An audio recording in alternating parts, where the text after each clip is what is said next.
Bonjour téléspectateurs, merci encore d'avoir choisi EAFS Web TV pour vous informer.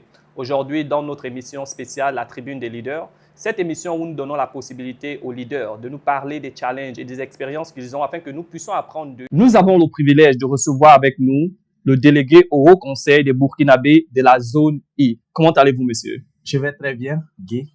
C'est un privilège encore pour nous de vous avoir sur notre plateau. Le plaisir est partagé.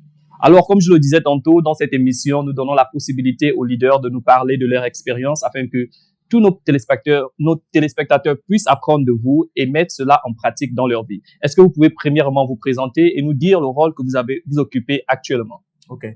Merci bien. Je me nomme Siméon Ramdé.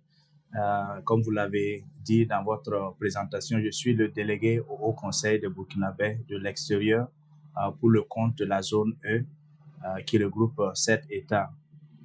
Avant de parler de mon rôle, permettez-moi quand même de dire un merci, de vous remercier pour m'avoir reçu sur votre plateau et dire merci à EAFS Web TV qui nous ouvre cette porte pour pouvoir parler de notre organisation et pouvoir aussi communiquer avec la communauté. Merci à votre premier responsable, M. Sawadgo, Adama Sawadgo, pour ce privilège. Pour revenir au Haut Conseil des Burkinabés de l'extérieur, il faut dire que c'est une structure qui existait dans le temps avec sous une autre appellation qu'on appelait Conseil supérieur des Burkinabés de l'extérieur. Et depuis 2024, le gouvernement a revu les textes et a renommé ça différemment au Conseil des Burkinabés de l'extérieur. C'est une structure qui est chargée de fédérer et de aussi donner la possibilité à chaque Burkinabé partout où il est que sa voix puisse être entendue et que ses besoins puissent être pris en compte. Voilà un peu notre rôle, c'est d'être là au service de la communauté, de les assister en temps de besoin et aussi être leur porte-voix auprès des autorités, que ce soit diplomatiques, consulaires ou même auprès du gouvernement. Merci bien pour ces explications. Avant votre engagement communautaire dans le leadership, est-ce que vous pouvez nous parler de qui est Monsieur Ramdé? Est-ce que vous pouvez nous parler de vos valeurs et de ce que vous regardez comme étant important dans votre vie? Merci bien. Avant mon engagement dans la communauté de façon générale, je dois dire que Siméon, c'est juste une personne ordinaire qui aspire surtout à des valeurs d'intégrité. Je ne vous apprends pas en disant que le Burkina Faso est reconnu comme le pays des hommes intègres. Donc, nous tous, nous aspirons à l'intégrité. Donc, je ne déroge pas à cette règle. J'accorde aussi une grande importance à la foi. Je suis quelqu'un qui pense que nous sommes ce que nous sommes parce qu'il y a un Dieu qui est là, qui nous protège, qui nous garde et qui nous donne cette force de pouvoir avancer. Et en dehors de tout cela aussi, il y a les valeurs de la communauté. Je crois fermement que aucun homme ne peut être mieux et bien sans ses semblables, sans la communauté. Donc, voilà un peu quelques valeurs qui m'inspirent beaucoup. Donc, les valeurs d'intégrité, de foi et de communauté. C'est très bien. Vous parlez tantôt du pays de l'intégrité, le Burkina Faso. Est-ce que vous pouvez nous parler de votre enfance au niveau du Burkina? Alors, comment vous avez grandi? Quels sont les challenges que vous avez affrontés quand vous étiez au Burkina Faso? Oui, les challenges que nous avons rencontrés étant au Burkina sont nombreux. Il faut dire que l'enfance, moi, je l'ai fait dans une zone qui n'était pas aussi simple. Et votre question, si vous me permettez, je voudrais avoir une pensée pieuse. Le Burkina Faso traverse actuellement une situation sécuritaire pas facile. Et je voudrais saluer les efforts qui sont fournis dans ce sens par les forces de sécurité et aussi les volontaires pour la défense de la patrie et tout le peuple burkinabé ainsi que les autorités pour reconquérir l'intégrité du territoire. Mais pour revenir sur votre question, j'ai passé mon enfance dans une zone, la zone nord du Burkina Faso, qui est actuellement minée par l'insécurité. Ça n'a pas été une enfance vraiment très aisée. Okay. Nous avons dû baver les tempêtes, aussi le froid et tout ce qu'il y a comme intempéries pour aller à l'école. On marchait à pied pour aller à des kilomètres à l'école. Mais à part cela, il faut dire que c'était une enfance normale comme tout enfant. Nous avons profité au maximum de tout ce que nous pouvons profiter en tant qu'enfant. Ok, c'est très bien de le savoir. Et vous disiez tantôt, vous êtes au Burkina et on sait que le Burkina est un pays francophone. Est-ce que quand vous étiez plus jeune, vous saviez déjà que vous devez être un leader? Et aussi, est-ce que vous pouvez nous parler de votre départ du Burkina pour venir aux États-Unis et quels sont les challenges que vous avez affrontés de quitter d'un pays francophone pour venir dans un pays anglophone? Je ne, pour être leader, je pense pas que j'étais prédestiné à être leader. Je ne dirais pas que c'était naturel ou quelque chose comme ça. Mais je sais que j'ai toujours aimé être aux côtés de la communauté. Depuis ma tendre enfance, j'ai toujours participé aux activités communautaires. J'ai toujours aimé aussi aider les semblables, impacter leur vie. Et je pense que le rôle de leadership est venu tout naturellement de tout cet engagement. Et voilà, vous avez aussi demandé les challenges en quittant un pays francophone pour atterrir dans un pays anglophone.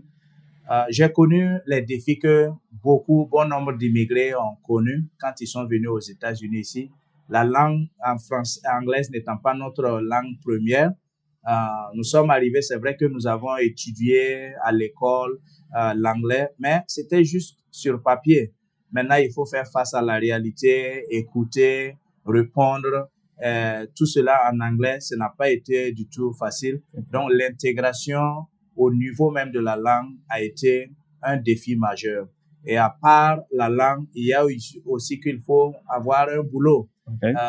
Actuellement, je peux dire que les conditions pour avoir un boulot décent ont amélioré par rapport au temps où nous sommes arrivés. Ça fait que on attrapait tout ce qu'on pouvait gagner sur la place publique. Donc, on a eu à faire des boulots vraiment pas faciles et aussi dont la rémunération n'était pas aussi ça. Mais voilà, donc il y a quand même eu beaucoup de défis, mais bon, nous sommes toujours là et nous continuons toujours le combat. On continue toujours le combat, c'est très bien. Alors, nous parlons de combat et nous parlons de leadership. Quelle est la communauté que vous impactez? Quel est concrètement le leadership que vous apportez dans la communauté? Le leadership que nous apportons, c'est surtout un leadership participatif. Okay. Parce que nous ne faisons pas les choses nous-mêmes, seuls. Je dois dire même que ce rôle de délégué, je ne l'exerce pas seul. Je suis avec Moussa Guira, qui est le délégué suppléant. Donc, dans tout ce que nous faisons, nous avons toujours des gens qui sont aux côtés pour nous appuyer. Avant d'être délégué, nous avons eu l'insigne honneur de diriger aussi l'association des Burkinabés du Nebraska, qui est une association vraiment très, très dynamique. D'ailleurs, vous me donnez l'occasion de remercier tous les anciens présidents, tous ceux qui ont eu quand même à donner qui a impacté cette association depuis sa genèse jusqu'à aujourd'hui. Donc, je leur tire mon chapeau, les remercier pour le travail qu'ils ont abattu. Et aussi, même dans le rôle de délégué, comme je vous le disais, il y avait le Conseil supérieur de Burkinabé de l'extérieur. Mon prédécesseur à ce rôle, Monsieur Monet, je lui tire aussi mon chapeau pour le travail qu'ils ont abattu en son temps. Donc, c'est pour dire que le leadership, nous le faisons ensemble avec la communauté. Il y a toujours des gens qui sont là pour aider, pour appuyer, pour que celui qui est devant ne soit pas seul à faire tout, mais qu'il puisse savoir qu'il a des gens qui l'accompagnent et qui l'épaulent dans ses tâches. Ok, c'est très bien. Nous aussi, nous remercions tous ces champions qui ont été mentionnés par Monsieur Siméon. Maintenant, quels sont les challenges que vous faites face? Parce que nous savons que travailler avec les hommes, ce n'est pas toujours facile. Quels sont les principaux challenges que vous rencontrez quand vous travaillez avec cette communauté? Oui, vous l'avez bien dit, c'est travailler avec les hommes. Il n'y a rien de si merveilleux que de travailler avec les hommes, mais il n'y a rien de si difficile que de travailler avec les hommes. Parce que ce sont des gens qui ont leurs propres humeurs, qui aussi réfléchissent souvent autrement.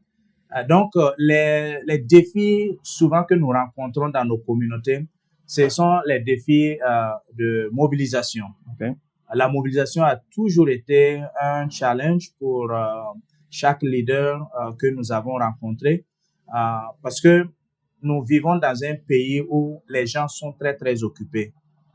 Nous ne les accusons pas pour cela. Nous savons que chacun est vraiment très occupé dans son domaine. Ça fait que quand vous voulez avoir tout le monde au même endroit et au même moment, c'est toujours compliqué. Voilà un des défis que nous rencontrons très souvent dans nos communautés. Et il y a aussi par ricochet l'unité. Voilà, nous rencontrons aussi souvent des défis où vous sentez que l'union n'est pas ça. Il n'y a pas une véritable unité. C'est vrai, nous avons quitté chacun des différentes régions pour nous retrouver ici, mais nous devons comprendre que nous devons rester unis. Nous sommes sur une terre étrangère pour nous tous, et notre force devrait être l'union, notre force devrait être notre unité. Mais ce n'est pas ce que nous rencontrons le plus souvent. Donc, ce sont des défis qui sont par-ci et par-là, qui minent quand même nos actions et notre vivre ensemble. C'est très important que vous mentionnez l'unité, comme on le dit toujours, union fait la force. Maintenant, nous aimerons savoir, qu'est-ce que vous pouvez nous parler de votre niveau éducation, de votre expérience professionnelle, et est-ce que vous pensez que c'est important pour les Africains de s'éduquer aux États-Unis? Absolument. L'éducation, je dois dire que c'est un passage obligé. Nous n'avons le choix que de nous éduquer. D'abord pour s'intégrer dans le pays d'accueil et aussi pour notre propre développement personnel et pour le bien aussi de la communauté. Un peuple qui n'est pas éduqué, il va sans dire, ou bien une communauté qui n'est pas éduquée, il va sans dire que cette communauté est condamnée à vivre dans la précarité. Et ce n'est pas ce que nous souhaitons pour nos communautés. Nous sommes venus ici, c'est vrai, pour chacun pour des raisons diverses, mais on dit que nous sommes en train de poursuivre le rêve américain. Et pour atteindre ou aspirer à ce rêve américain, il va falloir qu'on s'intègre très bien. Et un des moyens de s'intégrer, c'est l'éducation. Donc, l'éducation, pour moi, est un passage obligé pour nos communautés, pour nous tous, pour pouvoir, en tout cas, atteindre nos objectifs. Et par éducation, j'allais aussi dire que au même moment que nous poursuivons les diplômes et tout, nous devons nous éduquer aussi sur nos propres valeurs, les valeurs culturelles, ce qui fait de nous ce que nous sommes. Parce que si nous avons un passé, nous avons une histoire, nos communautés ont une histoire, ça veut dire que les ancêtres aussi ont eu à se fonder sur des bases solides pour pouvoir exister jusqu'à notre époque. Donc, nous ne devons pas oublier toutes ces valeurs qui fondent même la quintessence d'être africain. Ouais. Donc, mais voilà pourquoi je salue vivement des organisations qui promeuvent des activités telles que IFS. Vous voyez, bon, c'est une organisation, j'ai eu la chance de voir un peu ce que cette organisation fait dans la communauté. Elle éduque, par exemple, les enfants sur la culture et tout. Et ça, c'est quelque chose que vous ne pourrez pas monnayer. Donc, nous avons besoin de l'éducation à l'école, c'est vrai, mais nous devons aussi nous éduquer sur nos valeurs culturelles et pouvoir aussi vivre en tant qu'Africains. Vivement que votre message passe. Maintenant, aujourd'hui, en tant que délégué du Haut Conseil des Burkinabés de l'extérieur de la zone I, quelles sont vos principales missions?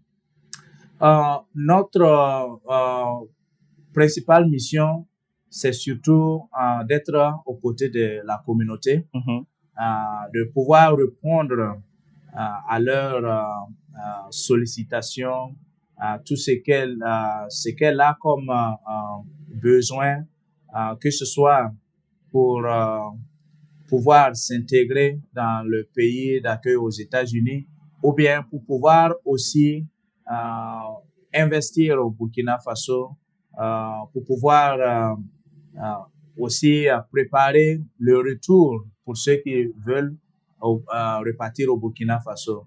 Donc, c'est une mission de fédération et c'est une mission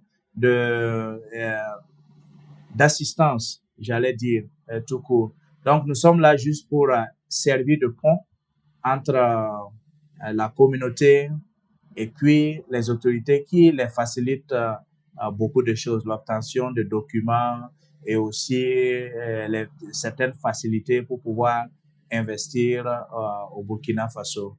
Nous voulons que chacun ici vive bien, que nous puissions nous intégrer très bien, mais que nous n'oublions pas aussi le Burkina Faso, que nous puissions construire notre pays ensemble, mettre la main dans la pâte pour investir au Burkina et donner un avenir aussi meilleur à ceux qui sont restés au Burkina Faso. Alors, c'est très bien. AIFS Web TV a aussi des téléspectateurs très jeunes. S'il y a un jeune Siméon qui vous regarde aujourd'hui et vous demande un conseil, quel serait votre conseil à ce jeune Siméon?